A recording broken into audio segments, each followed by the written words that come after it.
This morning, I will be looking at the concept of covenant. The word covenant. What is covenant? Why is it important to talk about covenant? Before going into this concept, I want us to know or to understand that this word covenant is important in the life of both Christians and non-Christians. That is, believers and non-believers. That is why it is important for us to look at it. According to Cambridge Dictionary, covenant is a formal promise, agreement between two or more people. The word covenant is frequently used or heard in a common conversation. It's quite commonly used in the legal terms, social, religious, and theological content. The idea of covenant originated from Latin word.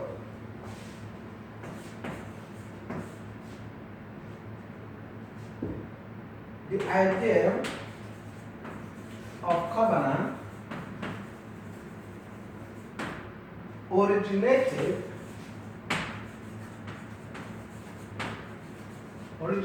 from Latin word called convenire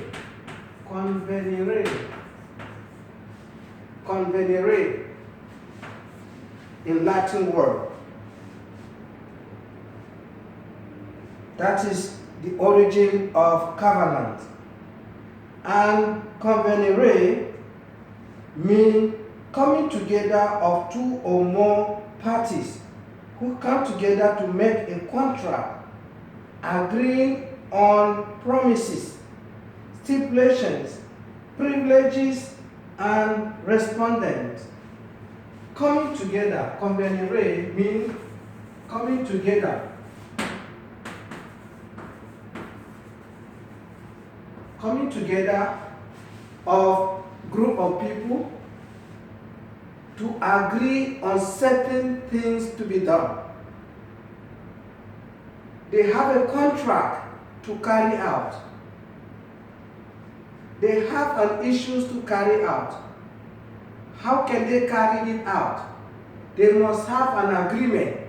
They must agree on the terms. They must agree on the way to do it. They must agree on how to carry it out. That is why it is called coming together. That is in Latin word, coming together. As from the English word that we heard, the dictionary says covenant is a promise, agreement between two people or more than two people. And the Latin word is saying is convenire, coming together to make a promise, to agree on certain things to be done. That is why it's called also a contract. If two people come together and they decide on what to do, that is a contract. That is agreement. That is promise. And it is called covenant.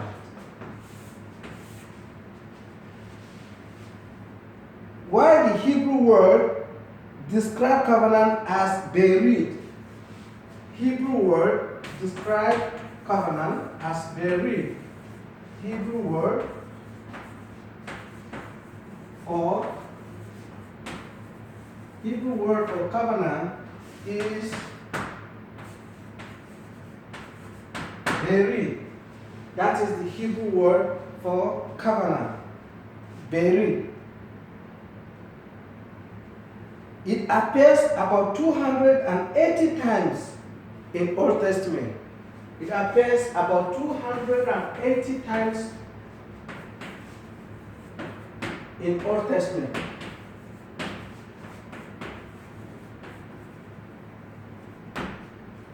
And what is this bereaved meaning? We have looked at the dictionary word. We have also looked at the Latin word. Now we are looking at the Hebrew word for this same word covenant. And I say the Hebrew word for covenant is bereaved. Bereaved. And this word means bond that existed between two or more people. Bond. The Hebrew word describes covenant as bond. Bond that existed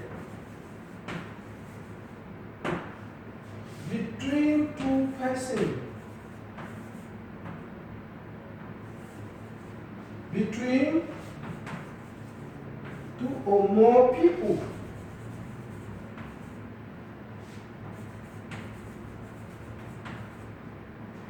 Between two or more people.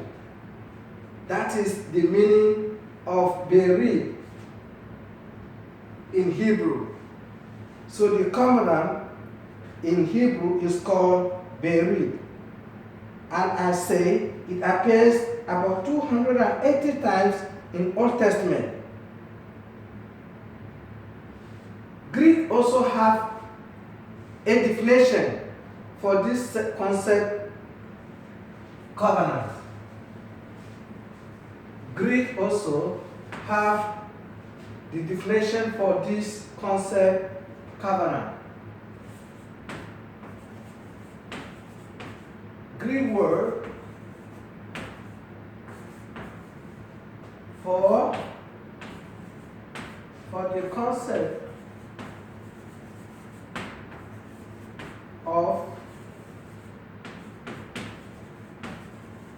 covenant is called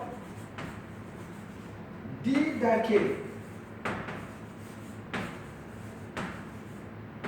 The Greek word for covenant is didache. Didache. And this means to order. To order. Or dispose. Or dispose. To order or to dispose for oneself. To dispose for oneself. Now we have seen this same covenant or this covenant in the English dictionary. We have looked at it in the Hebrew word. We have also looked at it in the Latin word. And now we are looking at it in what? In Greek word. In Greek word. So all this concept or all this definition gears towards one focus. And that is what? Covenant. And all of this definition, they have similarities. They have commonalities. Something that they all use is this promise. Promise. Promise or agreement.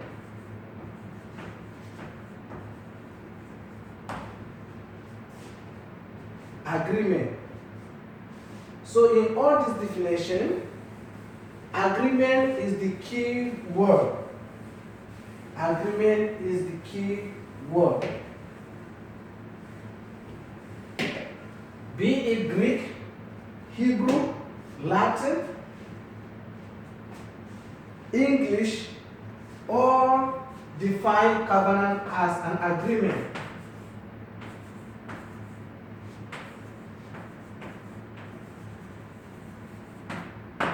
And this agreement is something that exists between two or more people or two or more parties. They come together to take a stand on an issue, on a matter, or what to do, and how to do it, and when to do it. I wish to approach this concept of covenant in the view of R.C. Sproul in his book titled The Promises of God. The Promises of God. The Promises of God. Written by R.C. Sproul.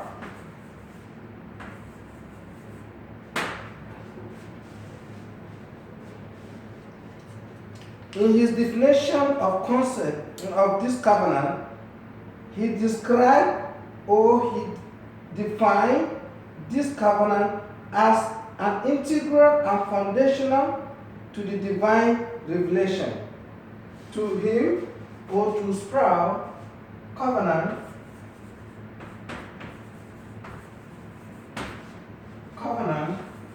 is integral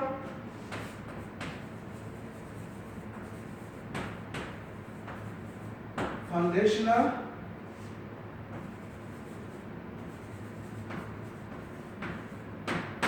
and divine revelation.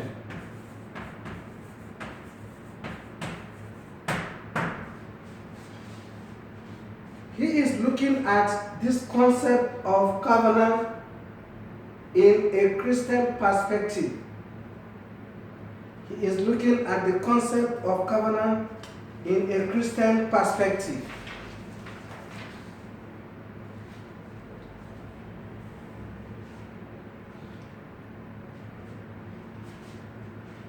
By this, he means or he indicates that covenant is something that took place between God and his people. Covenant is something that took place between God and his people. God and his people.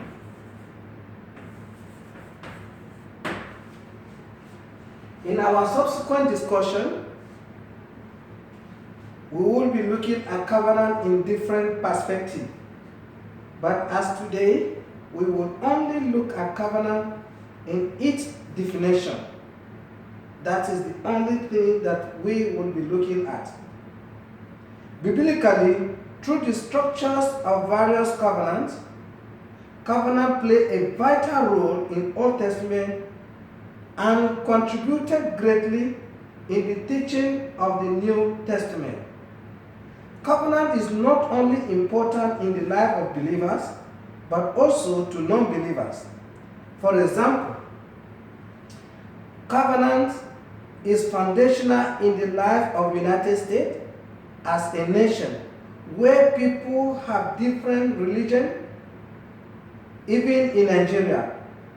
Covenant is very important to the people as it brings people together under one condition. Bring people together. Remember, in the Latin word, it defines covenant as coming together. And here also, we are saying that it is important also in the life of a nation. It is important in the life of a group. It is important in the life of people. And these people come together. And that is what this concept is telling us. They come together under one condition. What will we do? How will we do it? And when will we do it? That is covenant.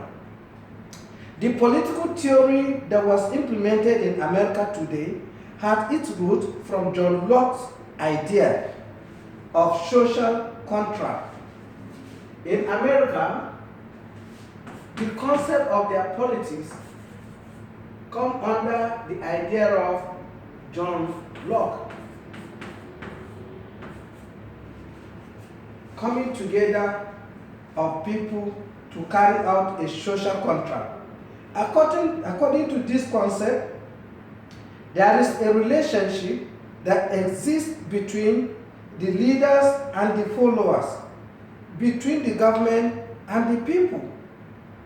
Here, leaders are elected or selected by the people and empowered to rule only by the concept or by the consent of the people. In this aspect, leaders were elected by the people or they were selected. This is an agreement. They have come together and agree on who to be their leader. They have come together to make agreement with the leaders they have elected.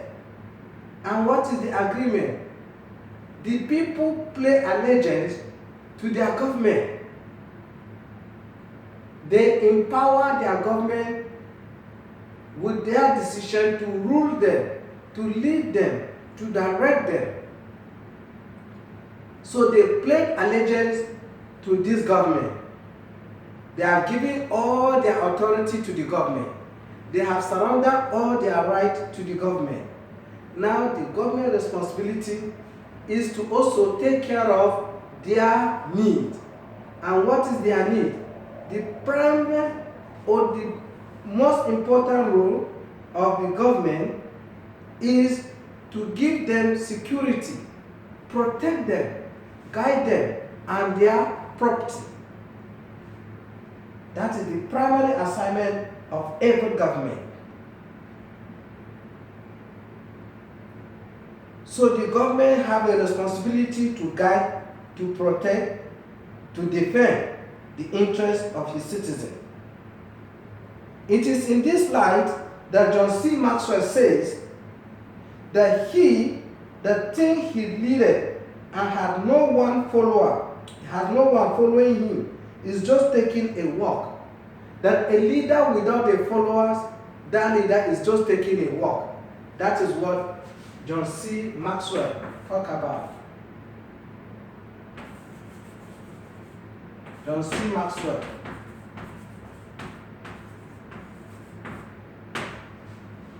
He says that any leader that do not have followers, that leader is just taking a work. That means he is doing nothing because there's nobody following him. So the covenant here is that the people must work together with their government. They must have something that they agree upon so that they can do it together.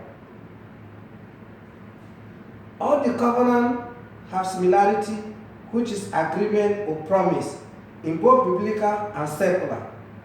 Concept of covenant, but not identical. Biblical covenant is established on the basis of a divine sanction. That is, they are established not on the foundation of promises made by equal parties, but on the foundation of the divine promise of God. In this aspect, God is the initiator of this word covenant. God is the initiator. God is the propounder of this word covenant. God is the one that initiates the covenant with whoever he wishes to make a covenant with. That's why in Exodus it says, I choose who I want to choose, and I bless who I want to bless. It is solely in the hands of God to make this covenant. So he made this covenant with people of different kind, according to his wishes. The covenant provides the structure of redemptive history, the context in which God works out his plan of redemption to mankind. It is in this covenant that God made a plan for man. And what is the plan? The plan is that God is desiring to redeem mankind from the shackle of death. God wants to redeem mankind who is doomed to perish. God has seen that there is a need to help, to redeem his image that has been battered by sin, his image that has been destroyed by sin. This view becomes fundamental to all believers and was upheld many centuries ago. But also becomes a focus of controversy at the same time in the middle of 20th centuries. Rudolf Bultmann criticized this concept as he made a distinction between what he called Hegesty as something that took place not on the horizontal plan or plane of world history, but above history, in some sort of supertemporal realm. To Bultmann, salvation did not occur in horizontal, but vertical, which means it appears from above. Bultmann's argument is that salvation does not have to do or to be rooted and grounded in history in order to be real, but through experience. That is, salvation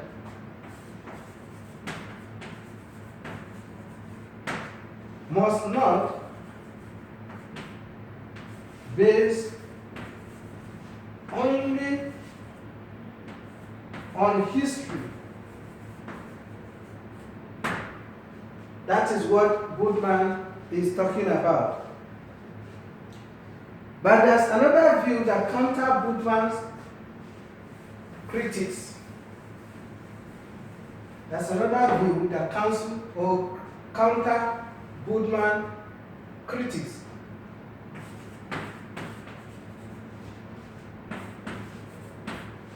Oscar Coleman. Oscar Coleman has a different view from what Bultmann's argument is.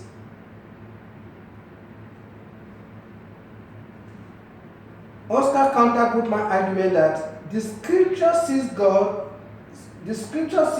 revelation as inexorably bound up with real history. Herman Ridderbos also add to the view of Oscar that scripture or Bible is not written like an ordinary history. It's not written like an ordinary history book. It's not all about the chronology of the history of the Jews, as many people have seen it. Many people believe that the scripture or the Bible that we are using today, it is just all about the history of the Hebrews or the history of Israelite. But Oscar and Herman counter this narrative. And to their view, the scripture is not written only about the Jews or the Israelites, but it is written for all mankind. And that is why it says, or they say, the Bible is not written like an ordinary history book, but it is written with the concept of a divine revelation from God. It's written based on a divine revelation from God. In this view, we are convinced that God has a purpose to redeem mankind. God has a purpose to redeem mankind from the shackle of death. God has a reason to redeem mankind from the shackle of death. As I have said from the beginning, that this is just an introduction to this concept of the promise, the concept of covenant, as written by R.C. Sproul, The Promises of God. the promises of God. As we progress, we will see this covenant in different forms and in different angles. Hoping to see some other day.